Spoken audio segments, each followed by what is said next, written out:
this is Mike Byrnes with another episode of Business Bests. Hopefully you're enjoying this content and it's helping you become more successful.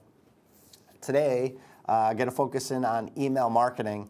It is something that some marketing experts for years have been predicting the demise of email, and it's been completely wrong. Like it hasn't gone away. It's still very much one of the main ways that marketers communicate, one of the main ways that we still get information.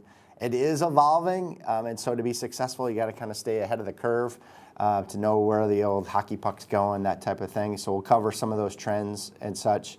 But really quickly, just kind of give you a lay of the land and talk about some of the statistics. It is pretty crazy how many accounts are out there. There are about 5 billion accounts, not quite that number yet, but it slowly keeps ticking up across the world.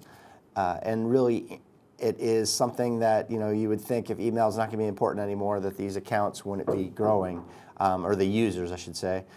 Accounts-wise, or email addresses or whatever, the average person almost has about 2 emails. So you're kind of looking at 8 or 9 billion email addresses that are out there. Not all of them are active, of course, and that's a worldwide number, but it's gigantic, and it's really a gigantic opportunity to communicate to those people. It's also good to know what type of email they're using. Apple is by far the most dominant. I think it has more than half of all email addresses. Gmail is the next tier down. Obviously, you want to know what the trends are with those two. The third one then is Outlook. It really drops down for Outlook. And then even farther down is Yahoo, and then the other ones that maybe are like Android related and such and more specialized. So those are kind of the big four, but really the dominance is Apple and Gmail. So always kind of keeping up with, especially with the trends, and we'll talk about that in more detail in a minute, but knowing what's going on with those two is crucial to your business's success in the future. The other thing to keep an eye on is that how many emails people get. The average person gets about 80 to 100 emails daily. And that is something that I think is a little conservative. I see different statistics. I'm a business person. I think if you're a business person, you're going to get even more because maybe you do have those multiple accounts. One's personal, one's professional. But then on top of that, I'm a member of the press, so I get on press releases and all this crazy stuff. So it could be 300 to 400 things. It also depends on how many things you subscribe to, newsletters, etc. So it can all be kind of customized. But I'll just say we get too many emails, so we'll talk about that trend in a bit. Another interesting factoid to all this is about half of those emails are spam related or filtered as spam. And we'll talk about that a little bit more in the future too, and how that can be an issue for a business that's trying to be successful. One that I've been tooting the horn, or I guess drumming the beat on this one for a long time, is you got to think of mobile first and having a strategy there, because statistics show that most emails, the majority of emails, are opened with a mobile device. That can or cannot be true depending on your audience, so you have to use a tool that you can measure that. We'll talk about measurement more in a second. But assume that most things are opened on a mobile device. So you need to know what it looks like, how it performs, all that stuff.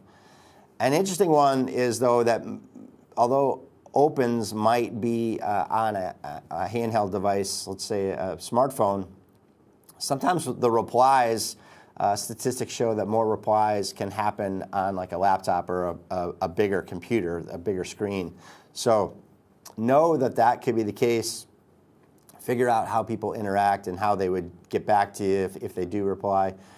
Just be aware of that, because that's something that it was just interesting to me that still happens, that they don't just react to the reply using the device that they actually open the email on. The other one that is interesting, and I think this will eventually change, but the number one thing that people kind of do in the morning is check their email online. I'm sure social media is going to trump that. I think it's ticking up every year, but still to today, just to show the popularity of email, that is something that they're checking. And to think about it as a businessman or woman, business person, you're now getting in a situation where you kind of are working around the clock. I can remember had worked at Fidelity and the BlackBerries came out and this whole culture created about who could send the last email and who could reply and all that stuff. Well, now we're kind of all like that. It's not just the super A business types that were like that. Now we're just checking email throughout the day in different ways. Something also to be aware of is that while we do open an email, we might be using, we might be multitasking. So just imagine someone going through their emails while they're watching TV or a movie, listening to music, whatever it might be. There's all different things that could be distracting to the success of your email. And all that stuff should be taken into account to create a successful marketing strategy. So 2 very big headwinds. Again, I don't think email is going away anytime soon, but you should be aware that there are some things that are going to make it more challenging. For a lot of businesses that I work with, email is still maybe the #1 way that they communicate, and that probably isn't going to change for those types of smaller businesses that try to communicate with their audience. We'll do more segments on social media and such, but just know that email is important. So 2 headwinds that you got to be aware of. One is there are going to be more and more emails, right? More email accounts, and people are going to get bombarded with emails. And so the big services that people use, like Apple or Gmail, are now going to help. One of the services that they can provide is help their users filter out some of these communications. So I can remember it was big news when Gmail created a promotions tab, right? Outlook uses something that, at least for me, it says focused and other. And so just over time, I think it learns what you like to open, what you don't open. So all of a sudden, all the newsletters that I maybe can't keep up with will eventually make their way into that other category. So you got to actively go over there. Yahoo, for example, they created something that says primary. And so if you click on primary, it's all those interactions with people usually that you are communicating with and replying to messages back and forth. So that's going to automatically filter out kind of all those things that you might get Groupon and other like blast communications from companies. So again, a headwind, be aware of it. AI is going to help and hurt email marketing. So those 2 big things are going to be probably enhanced with AI, right? So #1 is we get too many emails. So how do you whittle that down? How do you filter that? And then the segmenting and trying to get that done, AI is going to really actually learn what you like to digest, when you like to digest, how you like to digest. It'll have all your preferences, and that's just going to make those filtering tools that much more successful. From a marketing standpoint, it's also going to make it easier to create content. So where you maybe have a challenge to get to your audience, to have them open your email and read it and digest it, now imagine they're going to get bombarded more, right? More communications, and they're going to be more successful, some of them, if they utilize AI, because they'll be knowing what different things to use to get through, to get people to open up. So if you're not keeping up with AI and how it's evolving with marketing, you're going to get left behind, and your email marketing campaigns will not be as successful. So let's go a little bit more into how AI can help. I had said it can create content. That's a no-brainer. A lot of people can figure out how to create content. It can actually be trained to know what's going to be more effective at getting an email opened. So from a subject headline, we'll talk about that more in a second. It'll be more effective at analyzing different things and different things you're trying to accomplish within the email. So it'll make that easier. But one big thing is, and again, AI experts kind of hate this terminology, but I love it, hyper-personalization. So right now, if you are somebody that's a one-size-fits-all approach where you just bang it out to the whole wide world, like everyone on your email list gets the same thing, that's going to be the way of the past, and it already should be, honestly. I mean, right now, the technology easily exists to segment. So you can create different things. Like an obvious one would be, here's your clients and here's your prospects. That should be two different groups. They get slightly different communications, right? Because you're trying to accomplish different things. But depending on your audience, you can get more and more sophisticated. Another obvious one might be men versus women, or there's some different things. Maybe you're communicating with business owners versus widows. I like to always say like executives or business owners versus widows, to use two completely different examples of people that you might try to message to. It could be any kind of demographic segmentation, so age-based, income-based. We talked about sex. There could be all different types of things that you can do from the demographics. Psychographics too, like how they think, you could start to segment there. You can also start to segment on behavioral things. What do you know about them? What are their activities, etc. Even like what do they click on from previous emails? What were they interested in? What topics? And you can actually kind of segment that way. So again, so many ways to segment. The problem is that it takes time, right? And then the more versions of that, the more manual it is for marketing teams or an individual to kind of create these campaigns. And you can tell it's just going to become overwhelming. Now AI comes to the scene, and it can do all the stuff in the blink of an eye. And so now the problem is, how do you take all those different things that the industry that you're in hasn't taken advantage of, and now how do you start to segment and personalize using AI? And the capabilities will be pretty amazing. Analyzing the information will be really important too. So right now, again, kind of a manual process, but you should be knowing what people are clicking on. What are they opening? What within your email are they interested in? And then get smarter with your emails. So AI will, again, help in that category too. It will help with analyzing information. If you have a huge list and you're actually doing some testing throughout your list, it can have real-time information and influence the later half of those tests. So that will be really interesting to see where that develops and how advanced email marketing will get. It will get to be very, very scientific. It already is, but with the power of AI, it's going to get that much more advanced. So have a really clear idea of what you want to do from an ROI standpoint. What is the expenses that you have, and don't just factor in the software that you use. Do the man hours. Who in your organization is responsible for email? Everything from crafting the communications to delivering them to analyzing them, and then actually feeding that back up to management or ownership and actually having their input. And then, sometimes going out and using research to ask your clients and your prospects for what they think, and incorporating all this. And oh, by the way, maybe if you're really big, you use an outside agency, or you have a consultant, and there's a lot that can go into email marketing. So with the ROI, make sure that you know it's a key marketing strategy within your mix, and you need to use it and you need to maximize it every year and get a little bit better at it. If you can evaluate in your situation, is email one of your main ways of communicating with your clients? Is it the main way of communicating with prospects? What are those drip campaigns like? What's the success now? I will tell you that if you are looking at your statistics and you see that you've lost your audience, I think on average in financial services, where I focus most of my time, it's about a 33% open rate, but I also see much more dismal numbers than that, so maybe like between 12 and 20% on average. It really depends on the audience and the person that's sending out the communications. Some are even worse, some might be a little bit better.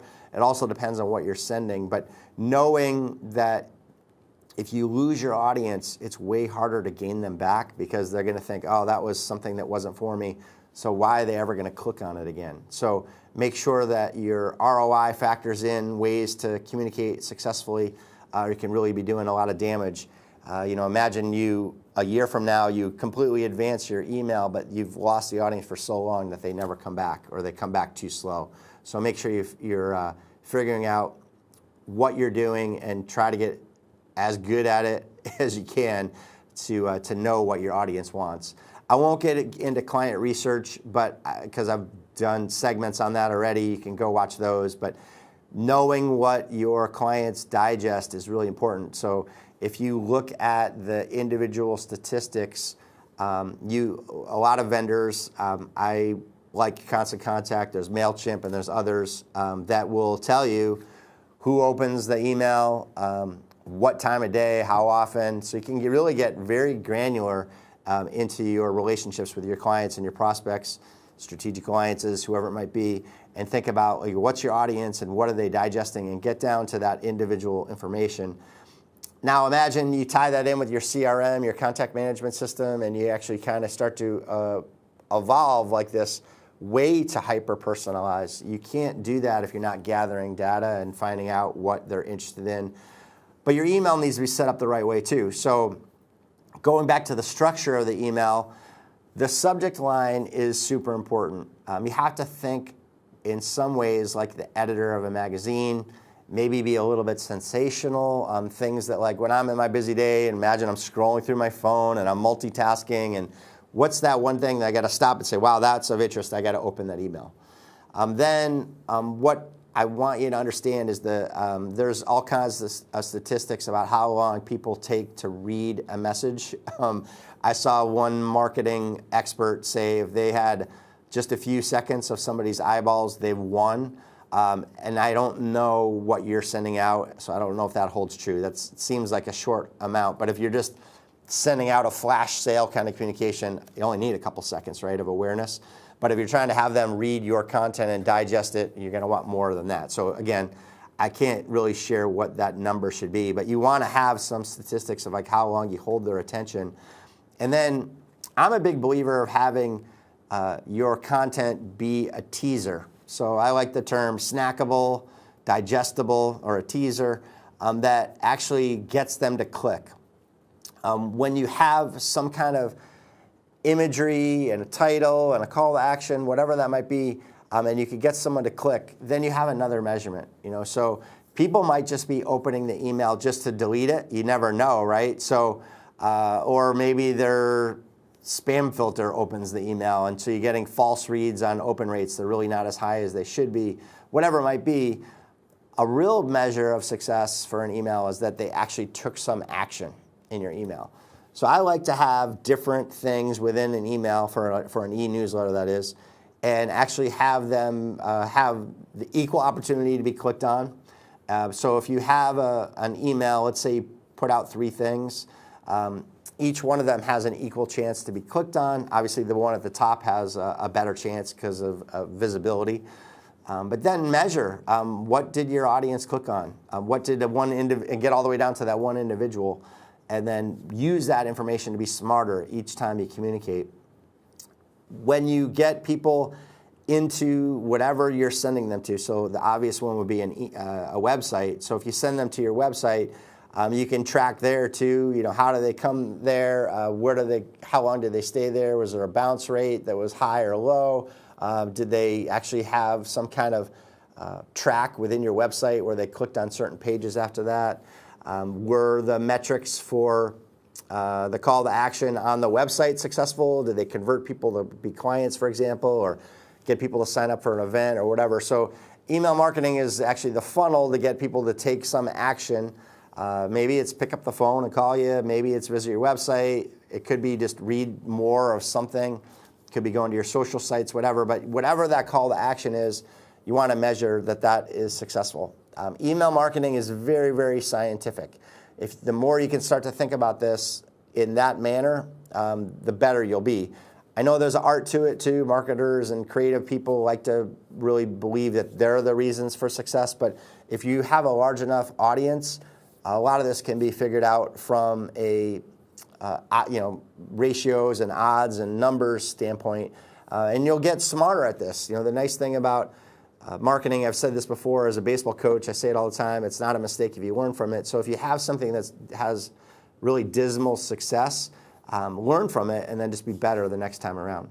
Last point on that is definitely think mobile first. I've been tooting that horn for a long time, and that's true from the website piece that we did before, or really anything online. So earlier I said to kind of make your content snackable or digestible. The other way to kind of think about it is you're sending out like this little UFO and you're trying to get them into the mothership. Like you're trying to create this attraction that they get pulled into, whatever it might be. So let's use your website, for example. So what on a little phone that you're looking at would get somebody to take that action that you want them to take? And now the more that they have to scroll, like I call it below the fold, the more that they have to go down, the more action that they have to take, the less successful you're going to be. So you want to start to think about what that looks like. What's that thing that's going to wow them if they do open your email? Subject heads, again, are something that you can test and learn from. The pre-header is also something that can be very powerful. So what that is, if you look at your email on your phone, you might see the from, you might see the title, and then it shows like a little teaser of what the email's about. For some that don't have the capability, what that teaser really is just the beginning of the content. If they open the email, that would be like the first sentence. The first few words would show there. But with certain capabilities from a email marketing tool, you can actually customize that. So it's in some ways, it's a subhead that can be tied in with what you're trying to communicate, or it can be loosely related. So let's say you have 3 things in your e-newsletter. You can't really cover all 3 of them in an effective title. So the second thing might be the second topic or the third topic, whatever it might be, to get the people to open the email. So make sure that you're testing not just the title, but the pre-header too. So another thing that I just said, when they're looking at the handheld device, the from piece is really important. Take a guess. Are people more likely to open emails from a human being or a company? Answer is probably pretty obvious. A human being, especially if they know the human being, it's going to be more successful at being opened. You just got to be careful that you don't abuse that. You know, if you put in, for example, if I send out something from Mike Byrnes, from Mike Byrnes, from Mike Byrnes, but it's just like company, blah, blah, blah, and it's not from me as an individual, over time, they kind of lose interest in that coming from that person. But if you are putting something out and it's in that person's voice or it's their content, then they can make that connection, and then they'll associate with whatever that you're routinely sharing with that person. And that can, again, improve your open rates. The personalization or the salutation piece of it, I would be careful with that. If you don't have clean data, don't use it. So if you're going to put out something that says, "Dear Mike," and I want to go by Michael, or it says, "Dear Byrnes," because the fields are messed up and the last names where the first name should be, whatever, don't even bother, right? Like that is going to just upset them that the personalization isn't accurate. So you have to have clean data to actually use something like that.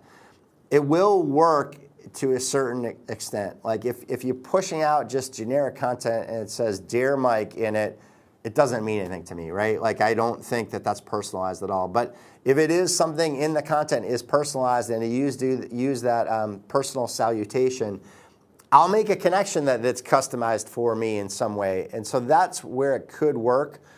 And where you do see a really good lift is in the subject line. So if you are using an email software that can do that, if you can put, "Mike, here's a special announcement for you," that's going to get more clicks, more opens than "special announcement for you," right? So being able to customize the name in the subject line can actually be pretty powerful.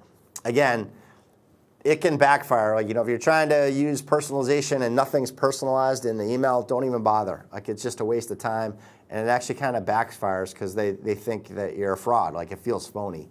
And so your email is going to lose a little bit of credibility with the recipient.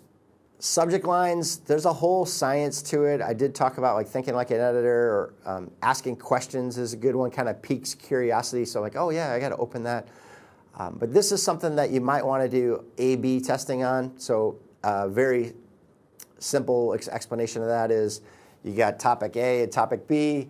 The email's kind of the same. You send it out half to one. You divide your audience in half, right? So half gets this and half gets that, and then you see which one performs better. I think that is really powerful. If you can do that. You need a big enough email distribution to have it be a relevant statistic. And I don't know what the number would be for you, but know, like, hey, we tested one thing that wasn't a question and one thing that was a question. And by the way, our audience really opened up the question more.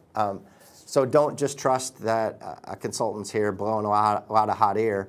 Know what works.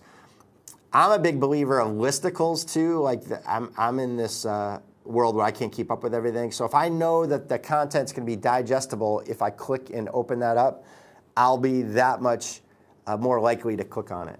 And you can even set the expectation in there. Be careful of certain words in your emails. An obvious one would be Viagra, right? Like that's going to get flagged and go into a spam folder, right? So you get all these different spamming companies out there trying to push whatever they're trying to push. But you have to be careful, like a word free, like so if you're going to say, hey, I'll give you a free consultation. Well, so many marketers abuse the word free. Is that going to just trigger that your email goes into a spam filter? Be cautious of what those are and do research on what those words might be or key phrases. And try to avoid them at all costs, because again, if people don't open your email, it's just not going to be as effective as it could be. The old philosophy of KISS, keep it simple, stupid. Not that you're stupid, I didn't come up with that saying, but make it very simple. The more words you can cut out in today's day and age, I think the more successful your email will be. If they want to learn more, they can click on it and you can send them to more information. But in this ADD society, when they open your email, what are they going to have time to scan and read? So scannability is super huge. I like to credit myself as a business writer as opposed to a copywriter. A copywriter does these big chunky paragraphs, right? So if you could take a paragraph and make a list out of it, here's 5 things you need to know, or bold something with use that like first 1 or 2 words, a little key phrase, have a dash, and then have like a small sentence or 2 after that. That's going to be more successful than just all text block.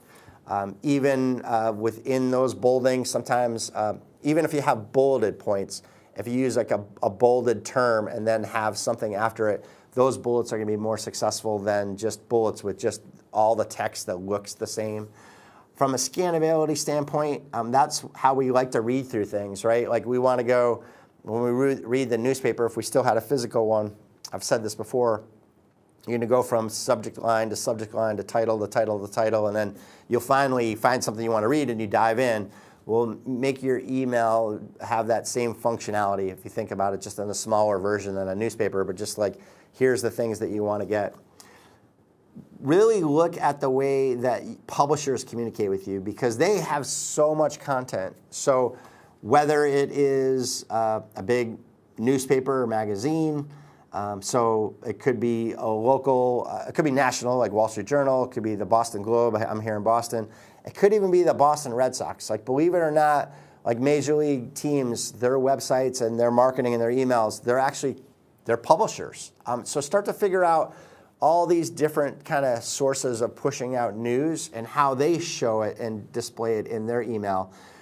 As you become aware of this stuff, you will pick up some really great things that you can implement in your own email. You should also somehow, if you can, without getting in trouble, subscribe to your competitors so you can get kind of a sense of what they're communicating and what that looks like, so you can learn. There are, you might have some competitors in other geographic regions. We've talked about creating like study groups and networking groups. Sign up for their stuff. They probably allow you to do that with no hesitation, and you would probably offer the same thing. And then learn from them, right? Look at communications from companies your size that are outside of your industry. What are some of the best practices you're seeing? One that really is important, going back to the ROI, is the call to action piece. What does that look like? How is that displayed? Is that a question? Is there a button? Are there some graphics? What's the wording? Something like click here for more info. That's as basic as it gets, right? So how can you make that something that I have to click on? Like if I see it, I have to click on it. And then graphically, is it going to be noticed? One thing that I'm a big believer is visuals. So when we talked about website marketing, we went into that. But I will say that Visuals tell a story. The picture tells 1,000 words is very true. We might just skim through for the pictures. If you make the pictures clickable, they can actually really function well too. So sometimes you want a picture that just stands alone. Sometimes you want to have some wording in it that, again, needs to be, if it's not reactive to the device, it needs to look good on a big laptop or a big screen versus the little handheld device. But maybe those words on that image will pull you in. If that is the case, know what works from a visual standpoint. Test and learn there too. Font size, types of stuff too. Like, know that your audience might be older. They might not be able to read as well. I think all of us looking at devices all the time is going to cause us to have reading issues. So, when in doubt, bump the font size up just a little bit. We talked about serif versus sans serif before. You're going to want to communicate in something that looks really good online. The little squigglies in the serif sometimes blur, so sans serif approaches like Arial or other different fonts like that are kind of simple can perform better online. And again, this is kind of the marketing design people up against the scientist people and what works and what doesn't work. I'm going to continue with email marketing in a future episode, but I want to just say this is Mike Byrnes, and I'm happy you're tuning in to digest this information. This is another episode of Business Bests, and I love to hear your feedback, but most importantly, I hope that this information is helping you become more successful.